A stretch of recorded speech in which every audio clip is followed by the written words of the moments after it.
मेरे प्यारे दोस्तों, नमस्कार, सत श्री अकाल, आदाब। अब लगभग 18 महीने हो गए हम सब ये झेलते, और इन 18 महीनों में मैंने देखा कि लोग सिर्फ एक ही बात कह रहे हैं या सोच रहे हैं या पूछ रहे हैं कि इन दिनों कैसा कोई गुजारा कर रहा है, कितना तकलीफ है, कितना दुर्भाग्य है, वगैरह वगैरह। है, मैं ये नहीं कह रहा हूँ कि ये सब नहीं है, लेकिन आगे बढ़ने से पहले मैंने सोचा कि आप लोगों को एक कहानी सुनाऊं। एक राजा के पास कई हाथियां थे, लेकिन उनमें से एक हाथी बड़ा अलग था। वो विशाल, बलवान, बुद्धिमान और वफादार था, और राजा का चहीता हाथी था। वो जब भी युद्ध भूमि में जाता, विजयी होकर ही लौटता। इसी कारण से वो हाथी सिर्फ राजा का ही नहीं, बल्कि राज्य के सभी लोगों का चहीता हाथी बन गया।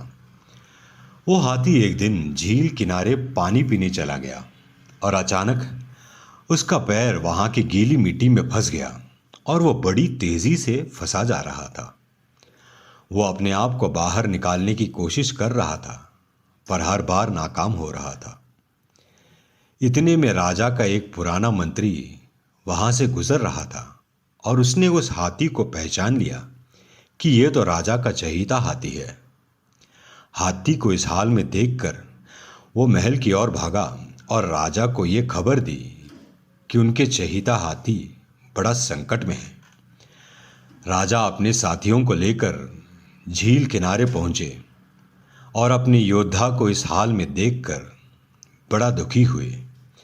लोग कोशिश कर रहे थे हाथी को बाहर निकालने के लिए, पर वो कोई छोटा जानवर नहीं था, हाथी था। इतने में मंत्री ने राजा से कहा कि वो राज सैनिक के युद्ध घोषणावादियों का प्रबंध करें। राजा ये सुनकर अचंभित हो गए कि मंत्री जी ऐसा क्यों कह रहे हैं। बहरहाल युद्ध घोषणावादियों का प्रबंध हुआ, और जोर जोर से बजाए गए। वाद्यों का आवाज सुनते ही हाथी के बर्ताव में बदलाव आया, और वो पूरी ताकत से बाहर निकलने की कोशिश कर रहा था। ये देखकर सारे अचंभित रह गए।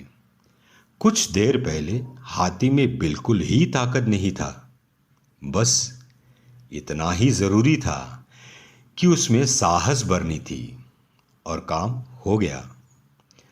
और आखिरकार हाथी अपने आप को बिना किसी की मदद से उस दलदल से बाहर निकलने में सफल हुआ। राजा और प्रजा सभी बहुत खुश हुए।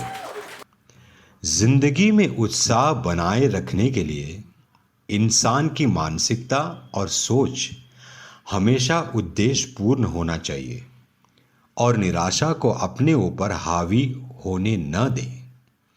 अब आप सोचेंगे कि ये कहानी मैंने क्यों सुनाई।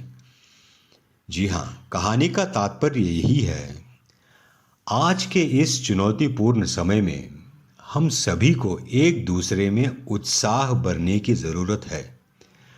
हमें जश्न मनाना है अच्छे स्वास्थ्य, खुशी और प्यार का, और हमें बात करना बंद करना होगा इस कठिन समय के बारे में, और समय हमारे साथ कैसा व्यवहार कर रहा है। बहुत कुछ अच्छा हो रहा है हमारे आसपास, हमें बस इसे देखना है, और हम हमेशा आभारी रहें।